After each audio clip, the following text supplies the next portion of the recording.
जय माता दी, जय श्री महाकाल। आज का जो हमारा टॉपिक है, वो है माता काली की सवारी को लेकर के। एक बहन ने मैसेज किया था कि हम माता काली की सवारी को कैसे प्राप्त कर सकते हैं? कैसे सवारी को चला सकते हैं? कृपया मार्गदर्शन करें। तो आज की जो वीडियो है, मैं उसी टॉपिक पर बनाने के लिए जा रहा हूँ। हाँ, माता काली की सवारी सबको मिल सकती है, लेकिन क्या हमारा भाव ऐसा है? ये डिपेंड करता है हमारे व्यवहार पर, हमारी सोच पर और हमारे हाव-भाव पर। अगर हमारा भाव ठीक है, तो हम माँ की कृपा को अवश्य ही प्राप्त करेंगे, क्योंकि देखिए माँ तो माँ है, माँ तो जगत जननी है, माँ तो सभी को गले लगाती है। क्या हम उस लेवल के लिए तैयार हैं? क्या हम झूठ को त्याग सकते हैं, मोह माया को त्याग सकते हैं, किसी के लिए बुरे विचार, किसी का बुरा करना, ये सब चीज़ों को हम त्याग सकते हैं? अगर तो हाँ, तो माँ की सवारी हम प्राप्त कर सकते हैं, ठीक है? लेकिन अगर हम बात करते हैं कि ये सवारी हमें क्यों चाहिए, सबसे पहले तो यही बात करते हैं। क्या हम जन कल्याण के लिए सवारी प्राप्त करना चाहते हैं? क्या हम केवल टेस्टिंग के लिए, टेस्ट करने के लिए सवारी प्राप्त करना चाहते हैं कि कैसा लगता है सवारी आने पर? या फिर हम दूसरों का बुरा करने के लिए सवारी प्राप्त करना चाहते हैं, या लोगों को दिखाने के लिए सवारी प्राप्त करना चाहते हैं? ये सारी बातें हमारे लिए पहले बहुत आवश्यक हैं। अगर हम जन कल्याण करने के लिए सवारी प्राप्त करना चाहते हैं, तो सवारी में कोई भी रुकावट नहीं आएगी, तुरंत सवारी हमें माँ भगवती प्रदान करेंगी, अगर हमारा भाव अच्छा और सच्चा है तो। लेकिन अगर दिखावे के लिए करना चाहते हैं, तो भाई शक्तियाँ कोई हँसी मज़ाक और खेल नहीं होता है। इसमें आपका खुद का अनिष्ट भी हो सकता है, ठीक? सवारी प्राप्त करना एक अलग चीज़ है, उसको सँभाल कर रखना, उसकी केयर करना और गलत विचारों से बचना, गलत लोगों से बचना, गलत कामों को छोड़ना, ये सब चीज़ें एक अलग बात है।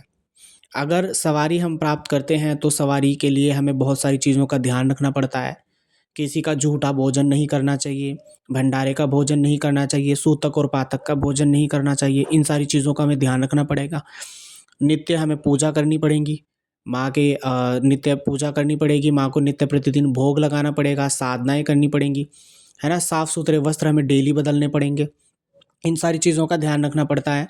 अब बात करते हैं कि सवारी कैसे प्राप्त की जाती है? सवारी प्राप्त करने के लिए आपको क्या करना है, कम से कम 5 शनिवार आपको माता काली के किसी सिद्धपीठ मंदिर में हाज़िरी दे कर के आनी है। हाज़िरी में आपको क्या चाहिए? आपको 5 प्रकार की मिठाई चाहिएगी, 1 नारियल जटा वाला, उसके ऊपर चुनरी, और भाई 1 मीठा पान और 1 चौमुखी दिया। ये सारी सामग्री लेकर के आप शनिवार में माता काली के मंदिर जाएँगे, शाम के समय जाएँ तो अत्यंत शुभ है माना जाएगा। माँ के मंदिर में जाएँ, माँ से प्रार्थना करें कि हे भगवती, आप म मैं जन कल्याण के लिए आपकी सवारी चाहता हूँ। आपकी सवारी मुझे प्रदान करें कि मैं लोगों का भला करूँ, उसके वचन सच्चे हों, लोगों का भला हो, मेरा मार्गदर्शन करें माँ, आप मेरे साथ मेरे घर चलें, परंतु कोई नकारात्मक शक्ति मेरे साथ ना जाने पाए। इस तरीके से आप माँ से प्रार्थना करेंगे और फिर आप माँ को वो प्रसाद और दिया जला कर के आप अपने घर वापस आ जाएँगे। ये आपको कम से कम 5 शनिवार लगातार करना है, और घर आकर के डेली आप माँ की एक प्रतिमा घर में विराजमान करिए, कोई फ़ोटो लेकर आइए और उसको प्रतिदिन आप डेली उसकी सुबह और शाम पूजा करिए। अगर आपके घर में पहले से ही माता की पूजा होती है, सात्विक रूप में होती है या तामसिक रूप में होती है, तो अगर देखिए, अगर सात्विक रूप में है तो आप तिलों के तेल या घी का माँ को दिया लगाएँगे सुबह और शाम।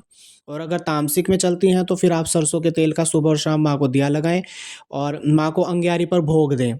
1 बताशा 2 लौंग प्रतिदिन आप माँ को सुबह और शाम भोग देंगे अंगियारी पे, और मंदिर में तो आप हाज़िरी देकर ही आएँगे। ठीक है? आप उसके बाद आप जो है माँ माँ के किसी स्रोत का पाठ करें, चालीसा का पाठ करें, कवच का पाठ करें या काली सहस्त्रनाम स्तोत्रम का पाठ करें। प्रतिदिन ये करें और माँ के भजन अवश्य ही सुनें। 1 भजन, 2 भजन आप अवश्य ही सुनें, क्योंकि भजन के माध्यम से सवारी का वेग आपके शरीर में ऊर्जा समाती है। उस तरीके से आप धीरे-धीरे आपकी सवारी बनना शुरू हो जाएगी। लेकिन अगर आपका भाव अच्छा है, तभी आपको माँ की सवारी प्राप्त होगी। अगर आप गलत करना चाहते हैं, बुरा करना चाहते हैं, या फिर भाई आप केवल दिखावा करने के लिए करना चाहते हैं, तो ऐसा फिर आपको सवारी प्राप्त नहीं होगी। ठीक है? माँ को प्रतिदिन भोग लगाइए, माँ के कवच का पाठ करिए, स्तोत्र का पाठ करिए, और जो है जब नवरात्रे आते हैं तो उपवास रखिए, और जो है दुर्गा सप्तशती का पाठ करिए। इस तरीके से आपको प्रतिदिन पूजा करनी है और फिर देखना कि माँ की सवारी आपके शीश पर आएगी, उसके वचन भी सच्चे होंगे, आपका भाव अच्छा होना चाहिए, क्योंकि माँ भगवती सबको गले लगाती है। क्या हम गले लगने के लिए तैयार हैं? ये हमारे ऊपर डिपेंड करता है। जय माता दी।